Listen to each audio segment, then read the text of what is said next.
So 20ஆம் நூற்றாண்டுல தாங்க இந்த அனாட்டமி, பிசியாலஜிலாம் நல்லா வளர்ந்த பிறகு, நவீன அறிவியல் வளர்ந்த பிறகு தான் மனுஷன் கண்டுபிடிச்சான் 360 மூட்டுகள் இருக்கு உடம்புலன்னு சொல்லி. ஆனா 1400 வருஷத்துக்கு முன்னாடி அல்லாஹ்வுடைய உதவி கொண்டு ஸல்லல்லாஹு அலைஹி வஸல்லம் அவங்க 360 மூட்டுகள் இருக்குன்னு சொல்லிட்டாங்கங்க. ஸோ இது அனாட்டமியை இப்ப இருக்கக்கூடிய அனாட்டமியை அப்பயே சொல்லிடுச்சு. இப்போ ஆர்த்ராலஜின்னு சொல்லக்கூடிய மூட்டுகள் சம்பந்தமான படிப்பை, இப்ப கண்டுபிடிப்புகளை 1400 வருஷத்துக்கு முன்னாடியே நமக்கு சொல்லிடுச்சுன்னு சொல்லலாம். இன்னைக்கு இருக்கக்கூடிய நவீன ஆர்த்தோபெடிக் சயின்ஸுக்கான டீப் ரிஃப்ளெக்ஷன அது தருது என்று சொல்லலாம். இப்ப இருக்கிற ஆர்த்தோபெடிக் சயின்ஸ் சொல்றத 1400 வருஷத்துக்கு முன்னாடியே சொல்லிடுச்சுன்னு சொல்லலாங்க. ஸோ மனித உடலுடைய ஒரு டிவைன் இன்ஜினியரிங்கை இது நினைவூட்டுது. அல்லாஹ் தான் இதை படைத்தான். ஸோ இது மெடிக்கல் கியூரியாசிட்டி மட்டும் இல்ல. இந்த ஹதீஸ் என்பது உன் உடலும் அல்லாஹ்வின் அடையாளங்கள்ல, அத்தாட்சிகள்ல ஒன்று. அதை நாம் சரியான முறையில பேணி பாதுகாக்க வேண்டும். ரசூலுல்லாஹி ஸல்லல்லாஹு அலைஹி வஸல்லம் சொன்ன அழகான ஹதீஸ்க்கு இப்ப நம்ம போவோங்க. இன்னஹு ஹுலிக குல்லு இன்சானின் மின் பனி ஆதம அலா சித்தீன வ சமானியதி மஃப்சிலின் என்று சொன்னாங்க. ஒரு நீண்ட ஹதீஸ் இது. ஆதமுடைய ஒவ்வொருவருக்கும் 360 மூட்டுகள் படைக்கப்பட்டிருக்கு. அல்லாஹ் படைச்சிருக்கான் என்று சொன்னாங்க. 360 ஜாயிண்ட்ஸ்.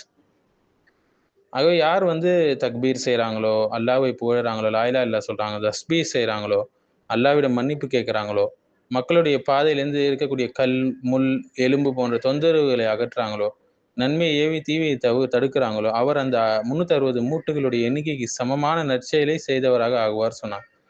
அந்த நாள்ல அவர் தன்னை நரகத்திலிருந்து விலகிக் கொண்டு நடப்பார் என்றும் சொன்னாங்க.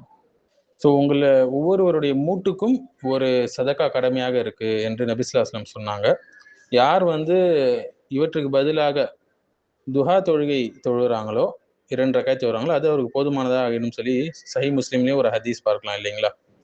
ஒவ்வொருவருக்கும் உடல்ல ஒவ்வொரு மூட்டுக்கும் நீங்க சதக்கா செஞ்சாகணும், கடமையாவுது.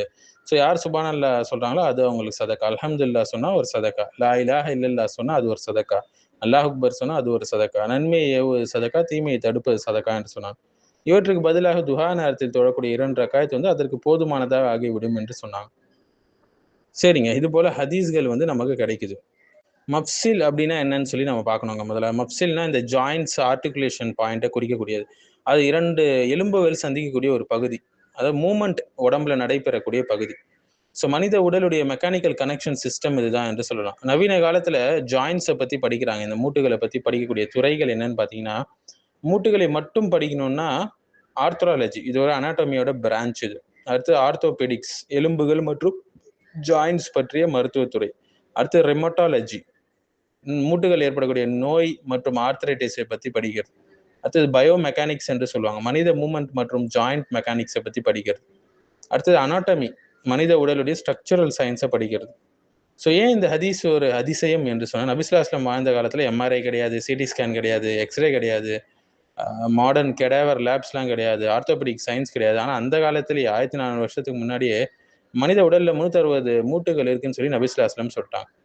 ஆனால் இன்னைக்கு 20ஆம் நூற்றாண்டுல தான் இந்த மாடர்ன் அனாட்டமி என்ன சொல்லுச்சு? பெரிய ஜாயிண்ட்ஸ் மட்டும் கிடையாது. மைக்ரோ ஆர்டிகுலேஷன், ஃபிங்கர் ஜாயிண்ட்ஸ், கல் சுவிச்சர், கார்டிலேஜ் கனெக்ஷன், ஃபுட் ஸ்ட்ரக்சர்ஸ் எல்லாம் சேர்த்து மனித உடலுடைய ஜாயிண்ட் சிஸ்டம் மிகவும் காம்ப்ளெக்ஸ் என ஏற்றுக்கொள்ளுது. பல அனாட்டமி ரிசர்ச்சர்ஸ் என்ன சொல்றாங்கன்னா, ரஃபா 360 கிட்ட இருக்குது என்று சொல்லிட்டாங்க. இந்த ஜாயிண்ட் ஸ்ட்ரக்சர்ஸ். இது வெறும் நம்பர் மிராக்கிள் மட்டும் இல்லங்க. அல்லாஹ்வுடைய ஒரு நியமத் என்பதை நாம் புரிந்து கொள்ளணும். வெறும் சயின்ஸ் புக் கிடையாது. குர்ஆனும் ஹதீஸும் சயின்ஸ் புக் கிடையாது. தௌஹீதுக்கான புத்தகம் அது.